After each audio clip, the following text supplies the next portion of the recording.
A Sun County Almanac by Aldo Leopold. Part 4, The Upshot. Chapter 3, Conservation Aesthetic. Section 3. Public policies for outdoor recreation are controversial.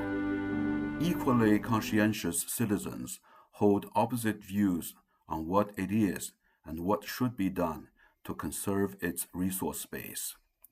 Thus, the Wilderness Society seeks to exclude roads from the hinterlands, and the Chamber of Commerce to extend them, both in the name of recreation. The game farmer kills hogs, and the bird lover protects them in the name of shotgun and field glass hunting, respectively. Such factions commonly label each other with short and ugly names, when in fact each is considering a different component of the recreational process. These components differ widely in their characteristics or properties. A given policy may be true for one, but false for another. It seems timely, therefore, to segregate the components and to examine the distinctive characteristics or properties of each. We begin with the simplest and most obvious, the physical objects that the outdoorsman may seek, find, capture, and carry away. In this category are wild crops such as game and fish, and the symbols or tokens of achievement such as heads, hides, photographs, and specimens. All these things rest upon the idea of trophy. The pleasure they give is or should be in the seeking as well as in the getting. The trophy, whether it be a bird's egg, a mass of trout, a basket of mushrooms, the photograph of a bear, the pressed specimen of a wild flower, or a note tucked into the cairn on a mountain peak, is a certificate. It attests that its owner has been somewhere and done something, that he has exercised skill, persistence, or discrimination in the age-old feat of overcoming, outwitting, or reducing to possession. These connotations, which attach to the trophy, usually far exceed its physical value. But trophies differ in their reactions to mass pursuit.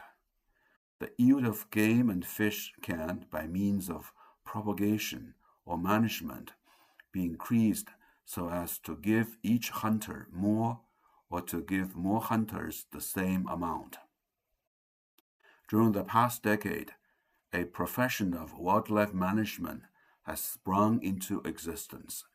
A score of universities teach its techniques, conduct research for bigger and better wild animal crops.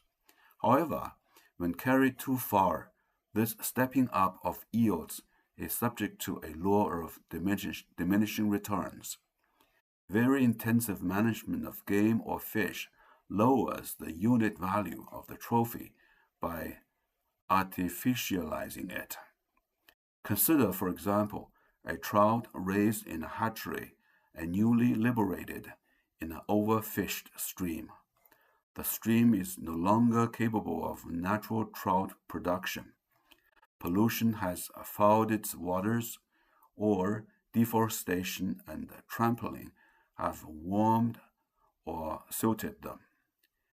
No one would claim that this trout has the same value as a wholly wild one caught out of some unmanaged stream in the high Rockies. Its aesthetic connotations are inferior, even though its capture may require skill. Its liver, one authority says, is also so degenerated by hatchery feeding as to forebode an early death. Yet, several overfished states now depend almost entirely on such man-made trout.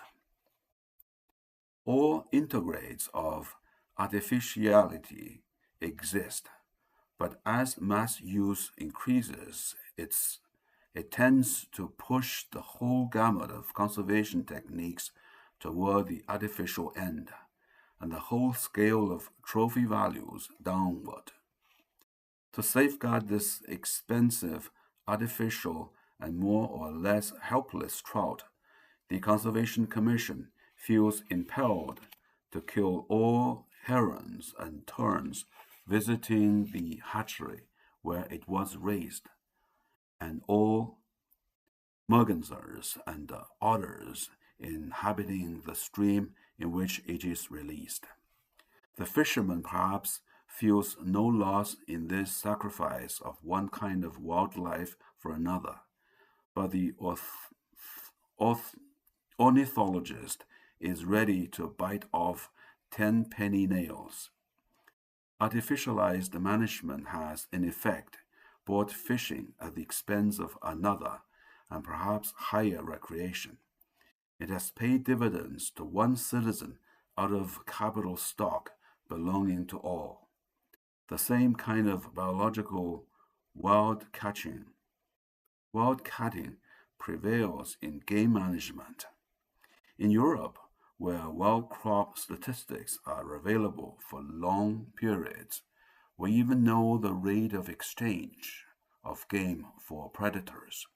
Thus, in Saxony, one hawk is killed for each 7 game birds bagged, and one predator of some kind for each 3 head of small game.